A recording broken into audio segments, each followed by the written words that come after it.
Hello, everyone, and welcome to the Your Mark on the World show. I'm your host, Devin Thorpe. I'm a Forbes contributor covering social entrepreneurship and impact investing. And today we're honored to have with us Mary Snapp, who is the president of Microsoft Philanthropies, and also Edwin Link, who is the national vice president there at the Boys and Girls Clubs of America. He's filling in for Julie Tier, who had planned to join us, and is stuck on an airplane somewhere. So, Edwin, we appreciate you jumping in at the last minute to fill in for her. Mary and Edwin, welcome to the show. Thank you. Thanks for having me, Devin. We're thrilled to have you and appreciate you both making time for us. Mary, you have a long relationship with the Boys and Girls Clubs of America that measured in dollars, including the value of software you've contributed, tallies up over the years to over $100 million. That's a huge commitment to that organization. Why on earth is Microsoft devoting so much time and resources and money, plainly spoken, to the Boys and Girls Clubs of America? Boys and Girls Club of America is a great organization. It's been in place a long time, and our commitment to them goes back many, many, many years. But what we like about the Boys and Girls Club is that it focuses on addressing needs of underserved communities and young people in underserved communities. I actually visited a Boys and Girls Club a couple of weeks ago. When I walked in the door, there was this pristine gymnasium, and they were using it as a way to teach kids about conflict resolution in sports, and by the way, sent some young people to college on college scholarships playing basketball. And next to that was the computer lab. And I said, you know what? In a few years, I hope I see these scholarship banners in the computer lab too. So they've grown over time, they change and evolve over time. They're a great organization. Now, Edwin, tell us a little bit about your take on the historical relationship between Microsoft and BGCA. Yeah, so I want to echo the praise the other way, back towards Mary and Microsoft. It's been some 16 years that we've had a partnership with them, and they've truly understood both the youth we want to serve, the shared mission we have, and really helping those underrepresented minority youth excel and grow in all areas of life.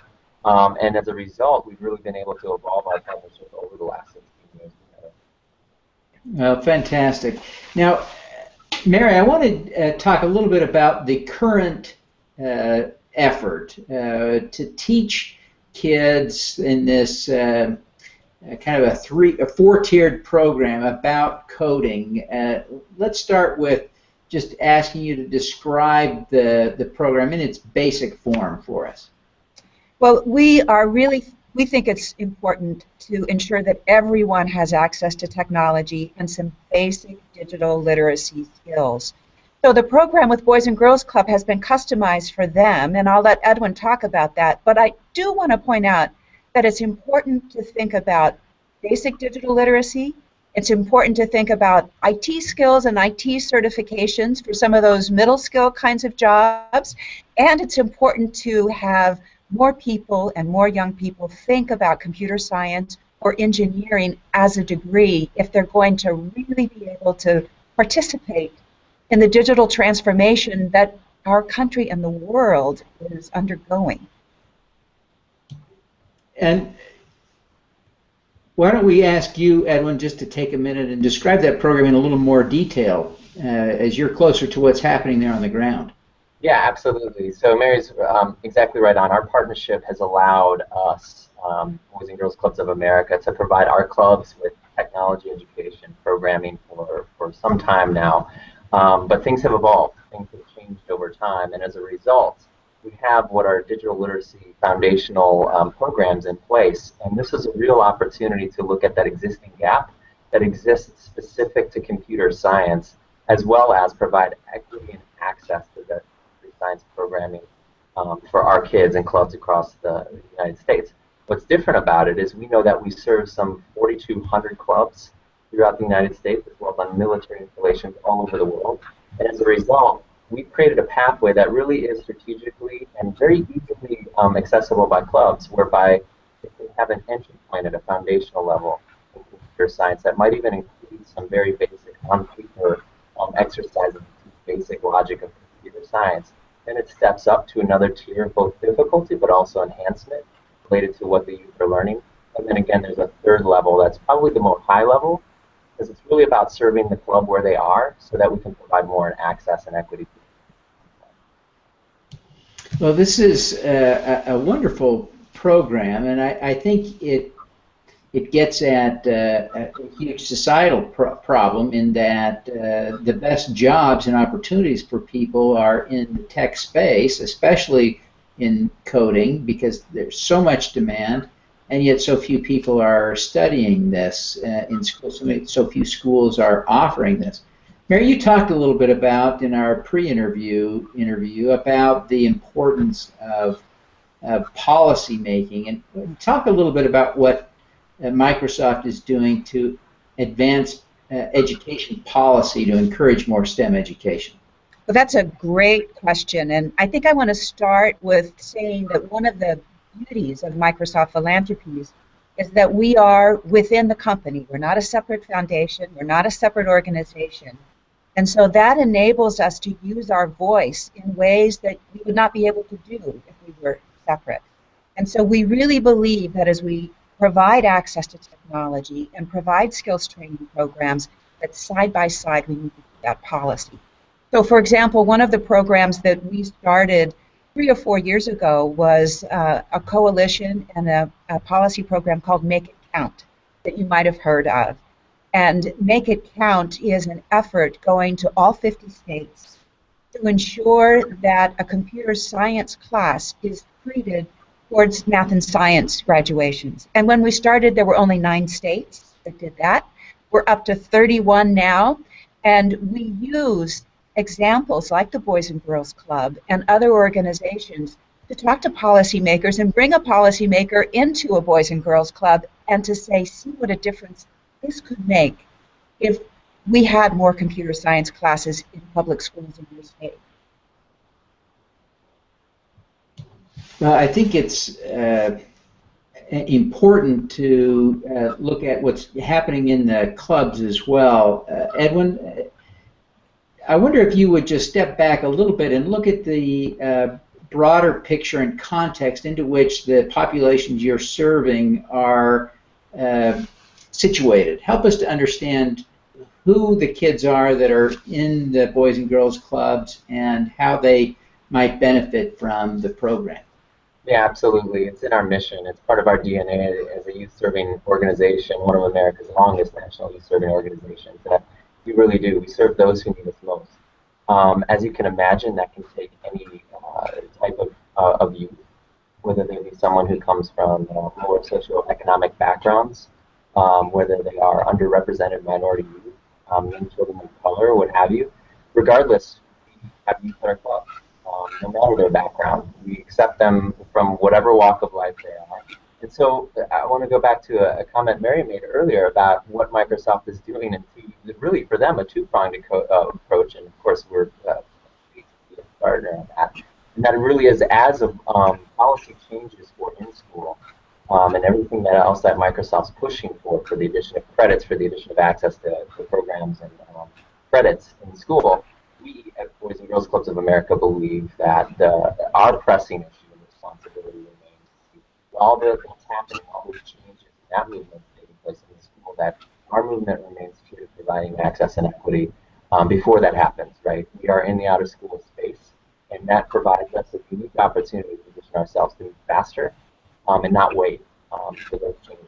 Both are critically important, but what's so amazing about the partnership with Microsoft is that they're doing both at the same time. And then I'll just highlight that the parents have spoken. The recent research has shown us that 9 out of 10 parents are asking for computer science or computer education in schools. That's not happening. So Boys and Girls Clubs of America is ready to step up and fill that gap. Yeah, I would say 9 out of 10, you're right, exactly, are asking for it, and less than 1 in 4 schools teach computer science in the United States today. Yep.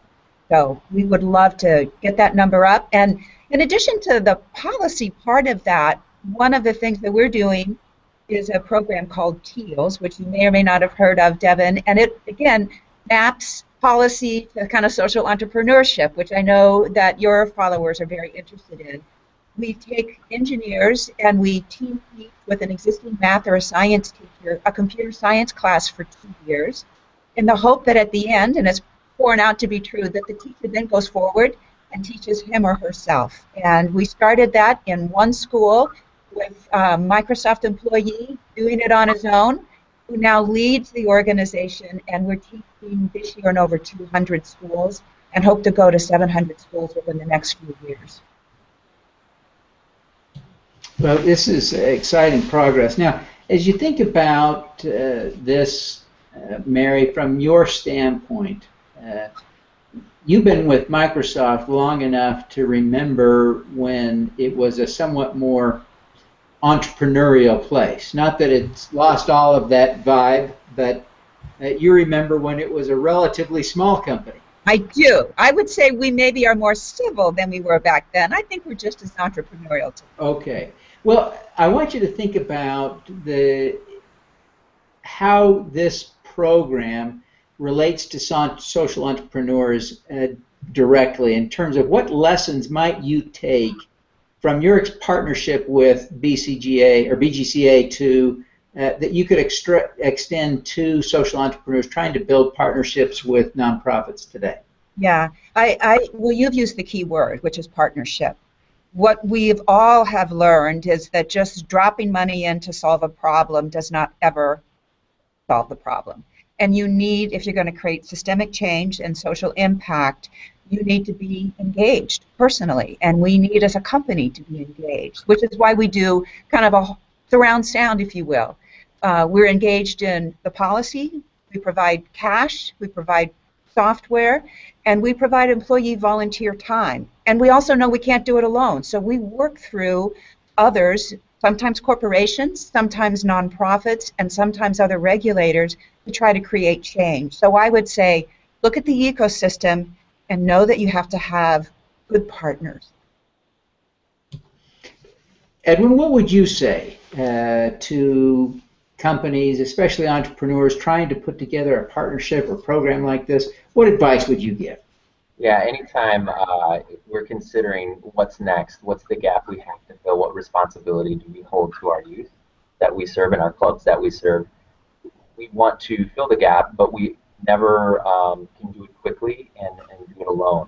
So where Microsoft obviously has an amazing expertise and proficiency in the area of computer science, while we have staff here at the national office who also have expertise, we can't scale that expertise, right? So in other words, to make it quite simple, it's know what you do and what you don't do. While you may have those skills and capacities on board, that you have to know the ultimate goal to scale and to reach more. For us, that's what it was. So as a result, we had to look outside of ourselves and really be challenged and be humble, which is easy to say, not necessarily easy to do in practice, but it is part of who we are here at BGCA, and partners like Microsoft, just partnering together and really asking each other the critical questions remains a key to our success.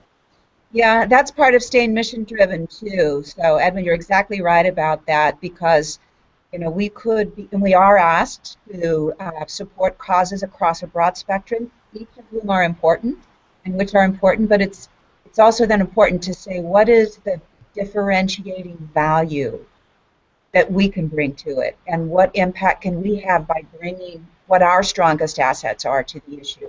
And that helps you to stay mission focused as well. Well, Mary, I want to ask you just a couple of personal questions, and I apologize for that, but we have such a special opportunity to visit with you. I want to make sure that we don't just tap into your expertise, but a little bit into your heart. You are a role model to countless people around the world who admire you for the work you're doing at Microsoft. But who do you look up to? Who inspires you? It's a great question, and I've thought about it a lot. And there are, of course, some leaders whose names we recognize, but the people who inspire me most are the ones that we call the ordinary heroes. And, I think about the first ordinary hero in my life, and it was an African-American high school teacher in an all-white little town in Kansas, and the independence and dignity that she brought every day to her job. goes all the way to, again, the Boys and Girls Club visit to see one of the staff members there who was happy to talk to me as long as the children weren't there. And then she went to the front as the kids came in after school, greeted every single one, knew their name, gave them each a hug, looked them in the eye. And I admire these ordinary heroes who every day can go in and do what really are extraordinary things in individual lives. Oh, that's great, and it's clear that that is incorporated into your work. Edwin, I wonder for you, it's easy for us, I think, to understand the importance of youth. We certainly believe that children are our future. We get that. Most of us don't devote our lives to it, our careers. Why is it something that you've devoted your career to now? Well, Devin, I think to go back to your statement, we get it, but we're not doing it all.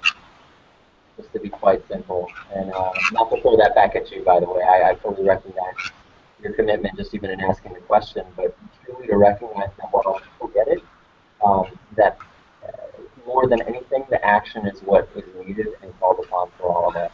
And there's no better way to do that than for an organization like Boys and Girls Clubs of America, whether it be locally, in the community, which is where all my heroes, quite honestly, are existing and live every single day. I get to hear from them quite often, as well as at a national headquarters for youth in an organization like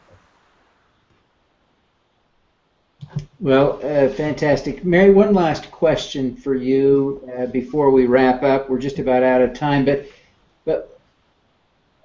I'm wondering if we could ask you for an impact hack. We like to ask our guests for some tip that would help us to do more good in the world. What would be your impact hack?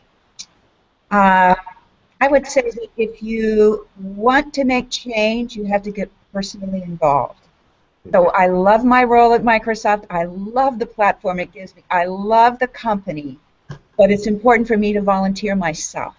And so I've been on the board of local nonprofits, human services organizations. We go to meetings where the clients are, and I think you just have to get personally engaged. You can't do it from afar. Now, Edwin, before we go, and I thank you for coming again, tell people how they can learn more about BGCA and how they can connect with you personally. Yeah, absolutely. For anyone who's interested in learning more about BGCA and the organization at large, obviously, we do have a website, www.bgca.org, for learning anything about our many programs and services, as well as finding a club near you. So any of your viewers, please check it out. If you have young people in your life that would find a great home there, we'd love to have them. And Mary, same for you. Again, thank you for being here. Thank you for your time. Before you go, how can people learn more about what Microsoft is doing in the charitable world, and how can they connect with you? Check it out online at MS Philanthropic, and check out our website off of Microsoft.com. I think it's /give. Fantastic. Well, Mary and Edwin, thank you very much for taking the time to be with us today. We wish you every success in bringing computer education and computer literacy to America's kids, especially those that are most underserved. Thank you for asking us, Devin. Yeah, thanks, Devin. All righty. Let's do some good.